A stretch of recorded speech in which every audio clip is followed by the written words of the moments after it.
Le Real Madrid gagne, c'est bien mais peut mieux faire. Bonjour à tous et à toutes, j'espère que vous allez très très bien, que vous êtes bien posés avec votre verre d'eau, votre thé, votre café, peu importe, chocolat même, en tout cas moi ça va. Donc juste avant de commencer ce débrief, n'hésitez pas à vous abonner, à liker, à partager et à commenter. Merci à vous de votre soutien, ça fait hyper plaisir. Excusez-moi. Et aujourd'hui, on est donc parti, j'ai la gorge qui gratte tout d'un coup, je vais boire un petit peu d'eau.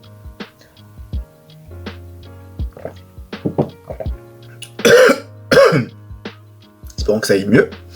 Et comme je le disais, on est parti pour le débrief entre le Real Madrid et l'Espagnol Barcelone. Victoire du Real, 4-1, grâce notamment à des buts des Galactiques, que je surnomme, mais c'est plus précisément, bon, il y a pas Bellingham dans les buteurs, mais il a été à l'initiative d'un but, que je dirai plus tard, mais c'est les trois attaquants, pour une fois, qui ont marqué. À savoir, pas Bellingham, mais Vinicius Junior, Rodrigo et bien entendu Kylian Mbappé. Donc je vais donc commencer par parler globalement du match. Et là sur ce match-là, le Real était un peu mieux. Il y avait quand même du mieux. C'est pas non plus fameux, mais c'est déjà un peu mieux comparé à ce qu'on voyait dans les autres matchs antérieurement. Là, le Real a plutôt bien commencé. C'était intéressant. Mais malheureusement, il manquait le fameux petit but qui aurait permis au Real de dérouler, je pense, et de continuer à accélérer.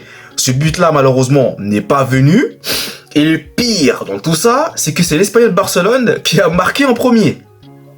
Alors là, pour une fois que le Real fait les choses bien, mais c'est eux qui sont punis, bah c'est assez problématique et c'est assez dommage, hein, puisque, comme vous le savez, c'est plutôt l'inverse de ce monde qui se produit. C'est-à-dire que le Real subit beaucoup, mais marque, hein, c'est eux qui tuent, mais là cette fois-ci c'est eux qui ont bien dominé, mais c'est eux qui se font tuer.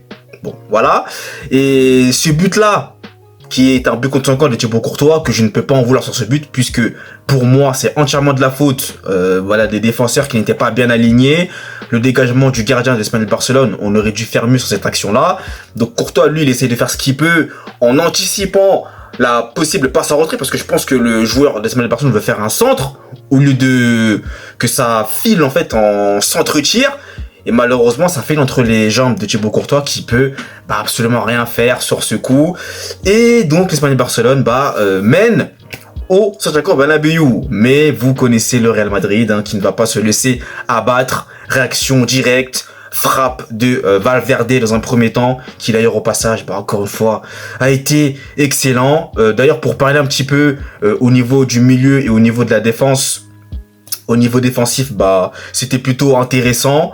Au niveau du milieu de terrain aussi, avec Bellingham, qui encore une fois a fait des énormes efforts défensifs. Par contre, je trouve qu'il fait un peu trop d'efforts, voire même des surplus qui peuvent par la suite causer des blessures. Donc il va falloir qu'il gère un peu ça, parce qu'il met quand même beaucoup d'intensité. Et c'est vrai que parfois, j'ai quand même quelques craintes, hein. Attention quand même à ça, faut quand même jauger, faut quand même doser.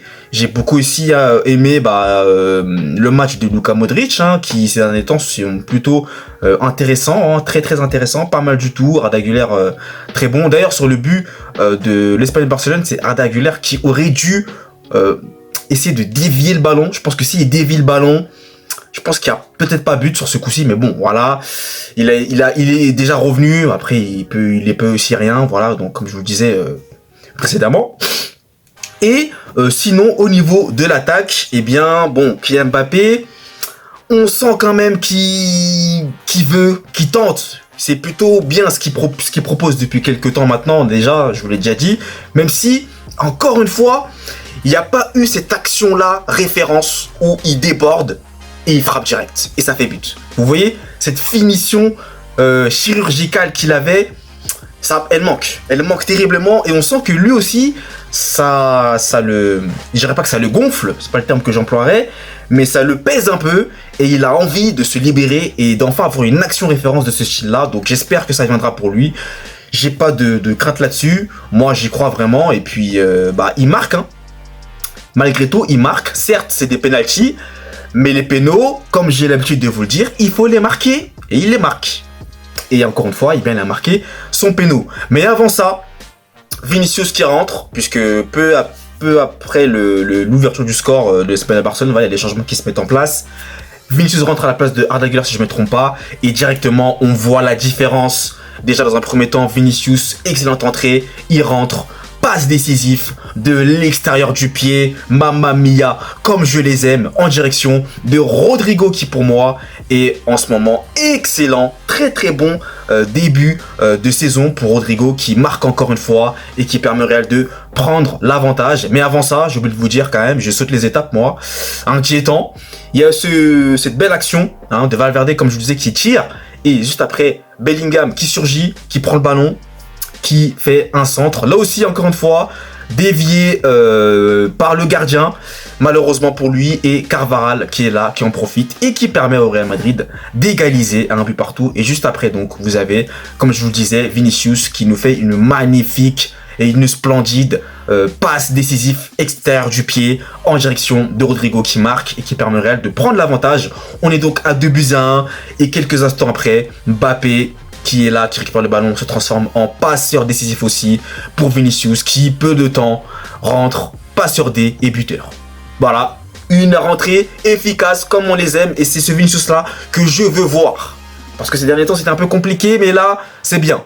Passeur D, buteur, et ensuite, Bobby Charlton qui rentre en jeu. Vous l'aurez compris, c'est bien entendu Endrick qui, lorsqu'il rentre, toujours, il se passe quelque chose.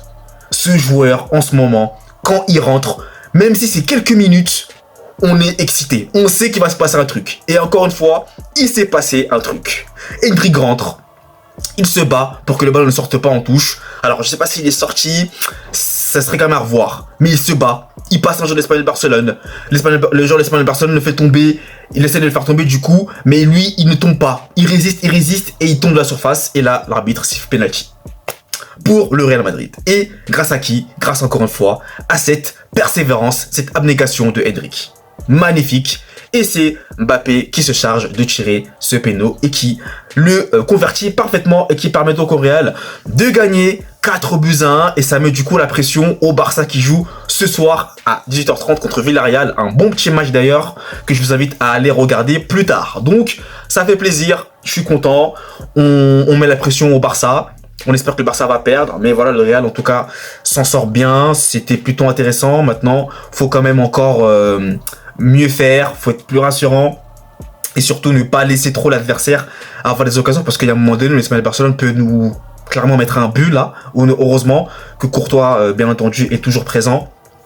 Et voilà, après Rudiger est rentré aussi, donc voilà, il avait quand même fait un peu de rotation. Carlo Ancelotti, il a fait un peu tourner l'effectif, on va dire, et c'était plutôt intéressant. Fran Garcia aussi, très très intéressant. J'aime beaucoup en ce moment Fran Garcia ce qu'il propose, c'est plutôt pas mal ce qu'il fait là. Ses entrées en jeu sont très très très pertinentes, ça c'est très bien.